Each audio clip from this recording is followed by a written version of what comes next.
Hey everyone, it's Mike the Star Turtle.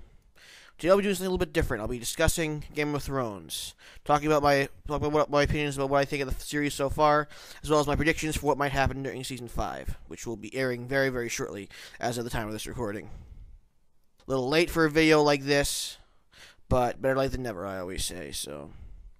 Now, spoilers for the first 4 seasons of Game of Thrones. If you've not watched those seasons, then go watch them and stop listening to this.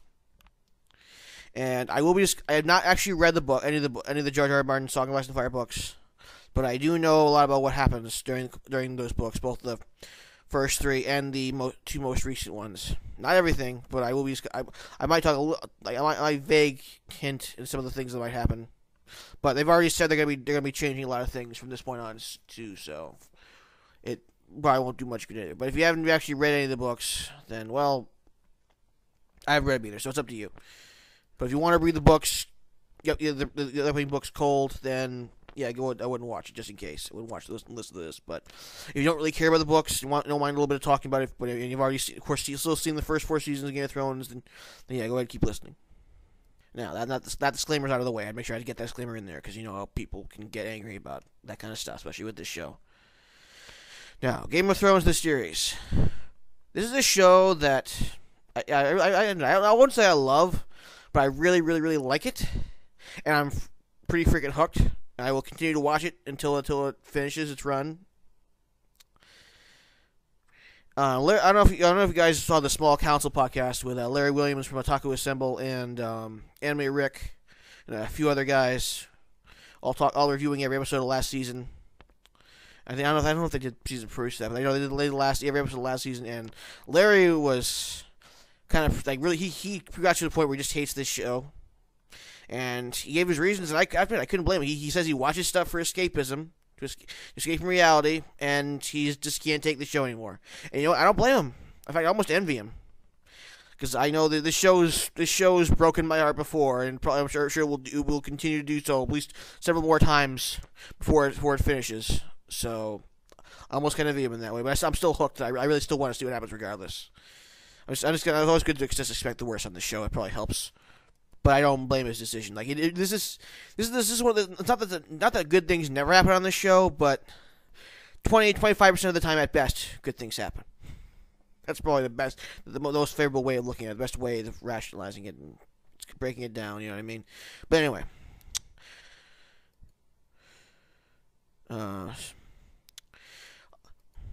Ever since they killed off Sean Bean, I gave the spoiler warning. Remember, but yeah, much as I hated to see Sean Bean go, it was a pretty big moment to let you know what you're in for. At the end of that second to last episode, as much as I hate to see Sean Bean go as an actor who never really got to A-list status, deserved it, and has more on-screen deaths than any other actor that I know. But I can't think of any other character you could have played, though. So, what can you do? And of course, the Red Wedding. That Red Wedding. It's not quite the Eclipse from the Berserk series. If you haven't checked out that whole manga series, I try to recommend you do so. By the way. But yeah, this show is definitely not our daddy's fantasy. Just like Battlestar Galactica reimagining is not our daddy's space opera. In fact, another show you should watch if you like this show. But anyway, let's talk about the characters the surviving characters so far, and where I think they might be heading. I already know a little bit about what's going to happen. What's going to happen to Cersei in the books, and I don't really. And that's one thing I have a feeling that I might keep to the book, so I'm not going to go too much into that. Yeah, we'll not be covering too much about King's Landing in that regard at all. But I'm looking forward to seeing the High Sparrow. I love Jonathan Pryce, another awesome actor who's not getting enough credit, so I'd like to see him do more with this. Really still kind of pissed over and got killed.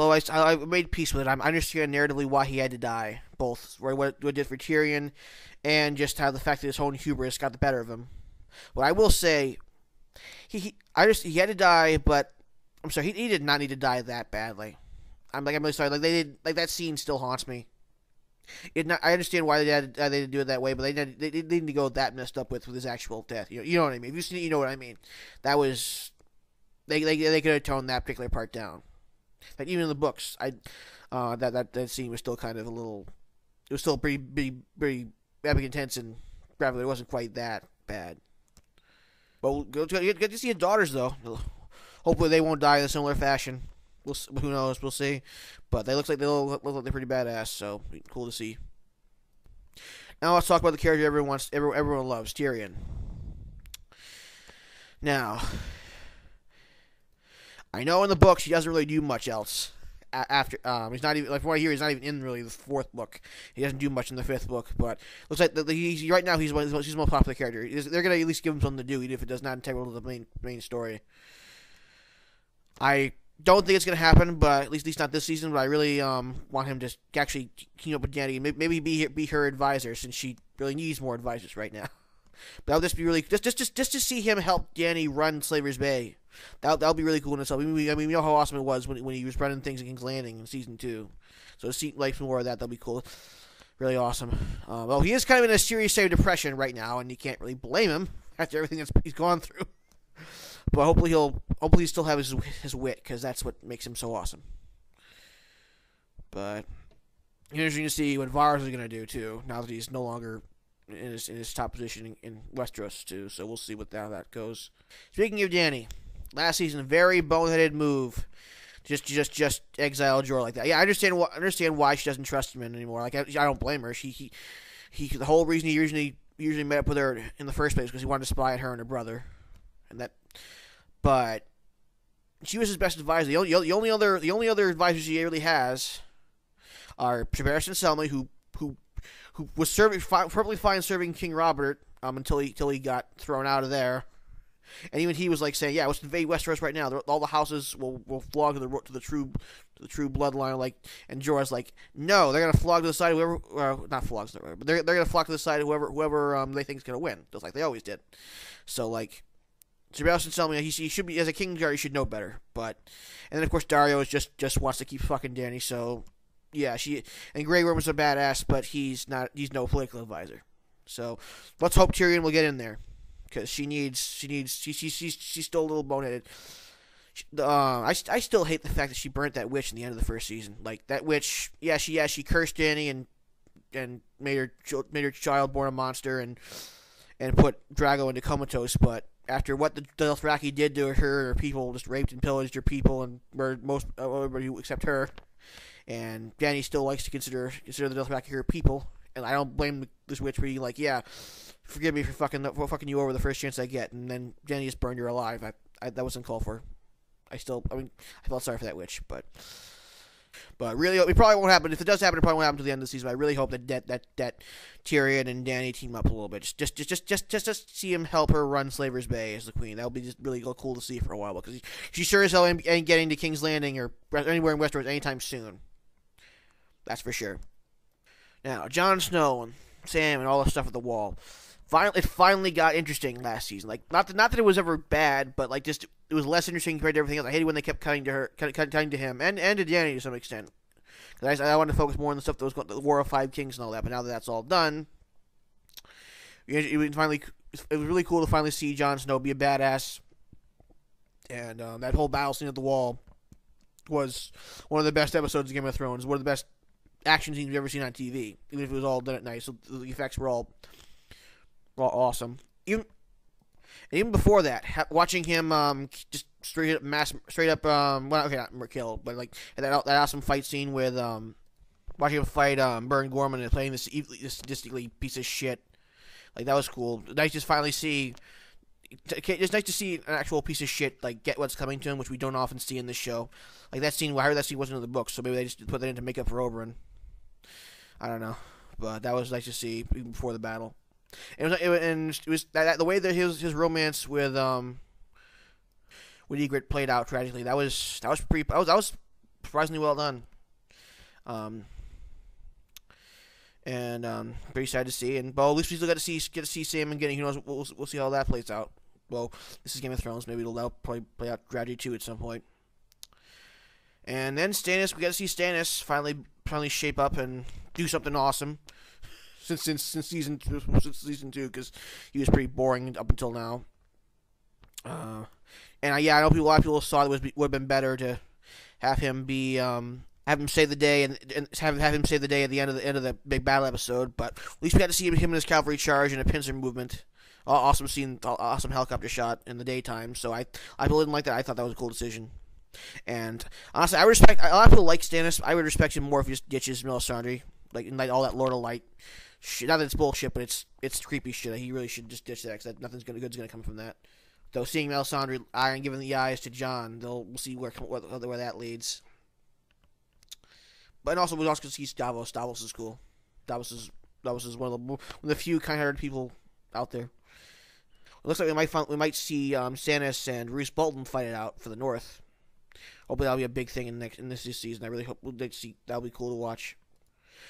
Look at the trailer. It looked like I saw Jaime fighting somewhere in the countryside. I haven't seen him really fight since he lost his arm. And also I saw Bronn fighting in the countryside too. Like maybe the two of them will team up and do some cool shit this season. And honestly, I think Bronn might die. Like, because they're running out of ways to shoehorn him in. So I think maybe he'll do something cool, then get killed. It's one of my death predictions. Also, I saw what will probably be the penultimate episode action scene. Be Dany in that big. This is again stuff I've seen in the trailer. Dany in the big gladiatory arena with all the assassins who are against her and then Grey Worm and Unsullied trying to defend her.